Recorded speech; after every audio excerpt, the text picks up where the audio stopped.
بسم اللہ الرحمن الرحیم۔ السلام علیکم ناظرین، آپ دیکھ رہے ہیں یوٹیوب چینل اور میں ہوں محمد احسن عباس۔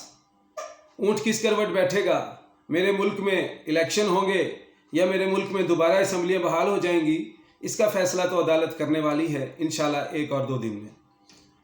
تو عدالت کے اس فیصلے پر اور جو اسپیکر کی رولنگ پر جو چیلنج کیا گیا ہے، اگر اس میں الیکشن ہو جاتے ہیں، انتخابات ہوتے ہیں، تو وہ ساری پارٹیز جو پہلے انتخابات چاہتی تھیں، الیکشن کھیلنا چاہتی تھیں، وہ اب کیوں نہیں چاہتی، وہ الیکشن سے بھاگنا کیوں چاہ رہی ہیں، اس پہ ہم بات کریں گے۔ اور دوسرا، اگر الیکشن جو ہیں ہو جاتے ہیں تو کون سی پارٹیز کا جو ہے پلہ بھاری ہوگا، کن لوگوں کے پاس وزن زیادہ آ جائے گا، کون لوگ حکومت بنانے کے قابل ہو جائیں گے، کن کی واشگاف غلطیوں کی وجہ سے ان جو ابھی ہمارے ملک میں انتشاری صورتحال ہے، کن فیورز کی وجہ سے کون سی پارٹی بہت زیادہ ہمدردیاں حاصل کر لے گی اور کون سی پارٹی جو ہے وہ بالکل نقصان اٹھائے گی۔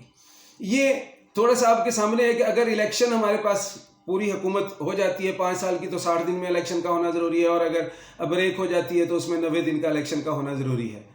عدالت فیصلہ دیتی ہے، عدالت نے ہی فیصلہ دینا ہے، آپ نے اور میں نے اگر اس پہ ٹائم ضائع کرنا ہے، ویسٹ کرنا ہے، تو فیصلہ تو آفٹر آل عدالت کا ہی ہونا ہے۔ فیصلہ یہ ہے کہ اگر الیکشن آ جاتے ہیں، جو کہ آنے ہی ہیں، جو کہ لگتا ہے کہ ہونے ہی ہیں، اور اس میں اسپیکر کی رولنگ کے جو چیلنج کے معاملات ہیں وہ کافی حد تک حل ہو چکے ہیں اور وہ مزید بھی پازیٹیو صورتحال اختیار کرتے جا رہے ہیں، الیکشن ہو جاتے ہیں، الیکشن ہونے جا رہے ہیں، تو یہ پارٹی ساری جو الیکشن کروانا چاہتی تھیں اب الیکشن سے بھاگنا کیوں چاہ رہی ہیں؟ ہوا یوں ہے کہ اگر یہ حکومت میں آ جاتے ہیں تو وہ سارے جو قوانین بنائے گئے تھے جو کہ آنے والے وقت کے لیے ملک کے لیے بہت زیادہ فائدہ مند ہے، ان کو ہٹا دیا جائے گا۔ مثلا پہلے ایک روایتی سیاست ختم ہو جائے گی، روایتی ووٹنگ کلچر ختم ہو جائے گا۔ کس طرح سے کہ الیکٹرانک ووٹنگ مشین ہے، الیکٹرانک ووٹنگ مشین کے قانون کو یہ 4 دن میں، 8 دن میں، 10 دن میں اگر ان کی حکومت جتنی بھی رہتی اسے ختم کیا جا سکتا تھا۔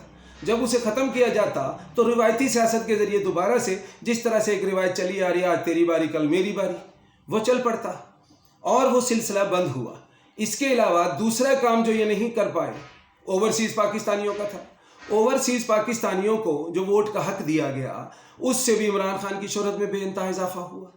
اوورسیز پاکستانیوں کی اگر تعداد آپ غور کر رہے ہیں تو وہ 80-90 لاکھ تک چلی جاتی ہے، اور ان میں زیادہ تر لوگ وہ لوگ ہوتے ہیں جو ووٹنگ کو یوز کرنا پسند کرتے ہیں، اور یہ وہ ان کو عمران خان نے حق دیا ہے کہ آپ پاکستانی، آپ جہاں پر بھی ہیں پاکستانی ہیں، اور اپنی سیاست میں پاکستان میں اپنا حصہ ادا کر سکتے ہیں۔ تو سوچئے کہ وہ کیسے عمران خان کے خلاف ہوں گے؟ جب حق ہی ایک شخص نے دیا ہے تو ووٹ بھی اسے ہی ملے گا۔ اور اگر ہم تعداد دیکھیں تو ہمارے پاس UAE میں تقریباً کوشش کر لیں، دیکھ لیں تو ہمارے پاس 15 لاکھ تک جو لوگ ہیں وہ پاکستان کے وہاں موجود ہیں۔ سعودی عرب میں 30 لاکھ تک ہوں گے، پوری دنیا میں اگر دیکھیں تو 80-90 لاکھ تک لوگ ہیں۔ اس کا 50% لوگ ہی ووٹنگ کے حق کو استعمال کر لیتے ہیں، اور وہ سارے کے سارے عمران خان کو ووٹ دیں گے۔ یہ بھی آپ نہیں روک سکے کیونکہ یہ بھی آپ کے لیے بہت بڑا تھریٹ ہے، اسی لیے الیکشن سے بھاگنے کی کوشش کی۔ تیسری سچویشن، آپ کو عدالتوں کا سامنا ہے، مختلف کیسز میں آپ کو عدالتوں کا سامنا ہے۔ اگر آپ حکومت میں آ جاتے تو وہ سارے عدالتی معاملات جیسے ہو جاتے ہیں ویسے وہ دوبارہ سے مثبت ہو جاتے، سارے کیس ٹھیک ٹھاک ہو جاتے، نیب کے معاملات ختم ہو جاتے، عدالتی معاملات ختم ہو جاتے، اور آپ ڈٹ کے الیکشن میں سامنا کر سکتے تھے۔ اب چونکہ سچویشن آپ نے خود بدل دی، آپ نے راستہ خود بدل دیا، جو کہ میں کہہ رہا ہوں کہ پہلے آپ نے جو کمپین شروع کی تھی وہ بالکل ٹھیک تھی، اس میں آپ کی شہرت میں بھی اضافہ ہو رہا تھا۔ عمران خان کی مہنگائی کی وجہ سے لوگ بہت زیادہ بدزن بھی ہوتے جا رہے تھے، وہ سارے بدزن لوگ جو ہیں وہ سارے کے سارے عمران خان کے ساتھ ہو گئے۔ اور آپ نے ایک اور کام کیا، منحرف ممبران، ان کو کیا کیا؟ ان کو اپنے ساتھ ملا لیا۔ ان منحرف ممبران نے کیا کیا؟ عمران کی شہرت میں مزید اضافہ کر دیا اور آپ کی شہرت میں کمی کر دی۔ ہوتا یوں تھا، تاریخ کو بھی نظر سے دوڑا لیجئے، کہ جو لوگ اپنی پارٹی کے ساتھ کوئی زیادتی کرتے ہیں، لفظ غداری میں استعمال نہیں کرتا، چھوڑ آتے ہیں، مینرز ان کی باتیں ادھر بتاتے ہیں اور یہ وہ کرتے ہیں، اور اگلا جو ان کو شامل کر رہا ہوتا ہے اسے بھی پتا ہوا ہے کہ آگے یہ میرے ساتھ بھی یہی کرے گا، وقتی طور پر اس سے مجھے بینیفٹ لینا ہے وہ لے لے گا۔ تو جب منحرف ممبران آپ کے ساتھ آئے تو وہ بھی پارٹی کے گراف کو گرانے میں کافی حد تک مددگار ثابت ہوئے۔ اس وجہ سے بھی ہمیں الیکشن میں جانے سے خوف آتا ہے۔ اور تیسری سچویشن اگر میں دیکھتا ہوں کہ پیچھے سچویشن کو دیکھیں تو جب آپ ضمنی الیکشن میں تھے تو بہترین طریقے سے نون جیتتی آ رہی تھی، تقریباً الیکشن میں نون نے شہرت حاصل کی ہوئی تھی، اور لگ رہا تھا کہ آنے والے وقت میں دوبارہ سے یہ لوگ حکومت میں آ جائیں گے۔ اس کو بھی نقصان پہنچا. کن کی وجہ سے؟ کچھ نا تجربہ کار جو بچپن کے لوگ ہیں، جو ان کو استعمال کیا گیا، ان کی اپنے جو انداز سے اس ملک کو چلانے اور تقاریر کرنے تھا، اس سے شہرت بھی گر گئی. اگر آپ کے سینئر پیپلز پارٹی کو دیکھیں تو یتیم ہے، کوئی لیڈر نظر نہیں آتا، کوئی سینئر لیڈر نظر نہیں آتا، کوئی آگے نظر نہیں آتا، کوئی پیچھے. وہی ایک نعرہ چلا آ رہا ہے جو 70 سال سے پورا نہیں ہوا، آگے بھی پورا ہونے والا ہو یا نہیں، اس کے بارے میں کچھ سمجھ نہیں آتی. نون کو دیکھ لیں، لیڈر باہر بیٹھے ہوئے ہیں، بچے یہاں حکومت کھیل رہے ہیں. اس کے لیے ان کی جو مختلف قسم کی بیانات ہیں وہ ان کو تکلیف پہنچا رہے ہیں، ملک کو نقصان پہنچا رہے ہیں. اسی طرح فضل الرحمان ہے، وہ مختلف لوگوں کو اپنا نچا رہے ہیں اور خود بھی مختلف طریقوں سے لوگوں کے لیے ناچ رہے ہیں. ان کے لیے حکومت کا کیا مسئلہ ہے؟ حکومت صرف انہیں چاہیے تو آئیے، الیکشن آ گئے ہیں، انتخابات میں آئیے.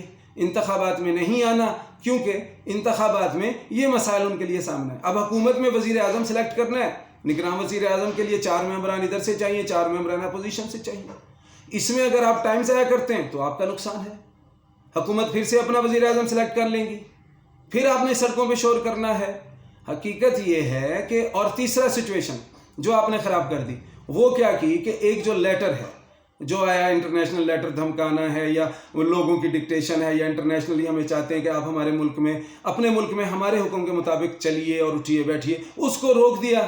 اس کے اوپر بھی آپ نے سیاست کی. یہ تو ایسا معاملہ ہے، یہ تو ایسی بات ہے کہ اس پہ صرف اور صرف تحقیق کرنے دیجئے ان اداروں کو جن کو ان کو پڑھنے کا اور تحقیق کرنے کا حق ہے.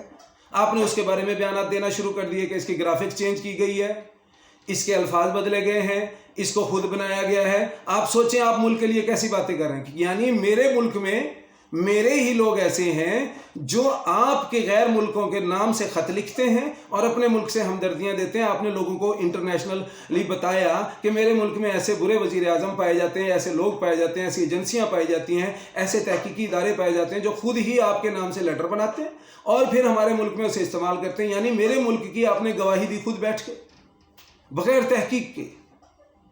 اس طرح کے بیانات نے، یہ بچپنے کے بیانات ہیں جو میں آپ سے کہہ رہا تھا، انہوں نے ان کو گراف کو دن بدن گرایا. دوسری تیسری بات کہ آپ سارے مل گئے. پہلے فخر ہوتا تھا کہ ہم مقابلہ کر رہے ہیں، نون کر رہے ہیں پیپلز پارٹی کا. اب جناب جب ان کو جھٹکے لگے سارے اکٹھے گلے مل گئے. سارا دن وہ ویڈیوز آپ کی سوشل میڈیا پہ چلتی رہتی ہیں جن میں آپ نے مختلف ٹائم میں ایک دوسرے کو گالیاں دیں، ایک دوسرے کو برا بھلا کہا، گھسیٹنے لٹکانے اور یہ وہ، اور اس کے بعد پھر آپ کو جو ہے گلے ملتے ہوئے دکھایا جاتا ہے.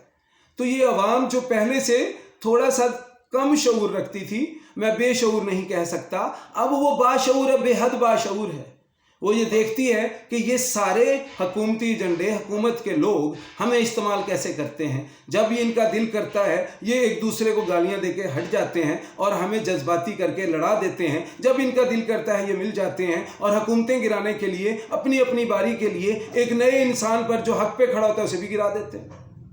یہ ہمارے ملک کے ساتھ کتنے سچے ہیں، کتنے اچھے ہیں، عام حکومت کو بھی پتہ ہے، عام لوگوں کو پتہ چل گیا ہے. اسی لیے آپ حکومت میں جانے سے ڈرتے ہیں. فضل الرحمان صاحب کو لے لیجئے. فضل الرحمان صاحب کی پوری ہسٹری میں آج تک حکومت کا کچھ بھی نہیں آیا. صرف اسی گیم کا حصہ رہا ہے کہ فلاں حکومت گرانے میں یہ سب سے آگے، فلاں حکومت گرانے میں یہ سب سے آگے، فلاں حکومت کے خلاف کھڑے ہونے میں سب سے آگے. جب ان کو کوئی بہترین وزارت دے دی جاتی تھی، ان کے لیے کوئی کمیشن والے پروگرام کر دیے جاتے تھے تو یہ خاموش اختیار کر لیتے تھے، اس حکومت کے ساتھ دوبارہ ہو جاتے تھے. پھر آپ نے ایک اور واشگاف غلطی کی، آپ نے ایم کیو ایم کا ساتھ ملا لیا. ایم کیو ایم کی ہسٹری کو دیکھ لیں تو انہوں نے پیپل پارٹی کو بھی ایسی حکومت کے دوران چھوڑا تھا، اس کو بھی انہوں نے ختم کرایا تھا. وہ تو ہر دفعہ اپنے بینیفٹ کے لیے ملک کی حکومتوں کو پلٹا کے رکھ دیتی ہے. یہ ساری چیزیں عوام میں آ گئیں جس کی وجہ سے شہرت کا گراف عمران خان کا چڑھتا گیا اور آپ کا گرتا گیا. اوپر سے عمران خان نے کیا کیا کہ وہ جو انٹرنیشنل لیٹر ہے اس کو اپنی طرف سے نہیں بیان کیا، تمام اداروں کے سامنے رکھ دیا، ججوں کے سامنے رکھ دیا، افواج کے سامنے رکھ دیا، سیکریٹ سینٹرز کے سامنے، سب کو دے دیا. اگر تو وہ خود اس پہ کوئی لیٹر کرتے رہتے تو پھر تو آپ بالکل سچے تھے. تو ان بہت ساری ناہنجار غلطیوں کی وجہ سے آپ کا گراف گر گیا. تو کوشش یہ کرنی چاہیے کہ اب ملک میں ایک آپ سے درخواست ہے کہ یہ جو لیٹر کا معاملہ ہے اس کو مت ڈسکس کیجئے. اگر یہ ہے تو انشاءاللہ ہم اس سے نبڑیں گے، ہم انہیں چھوڑیں گے نہیں.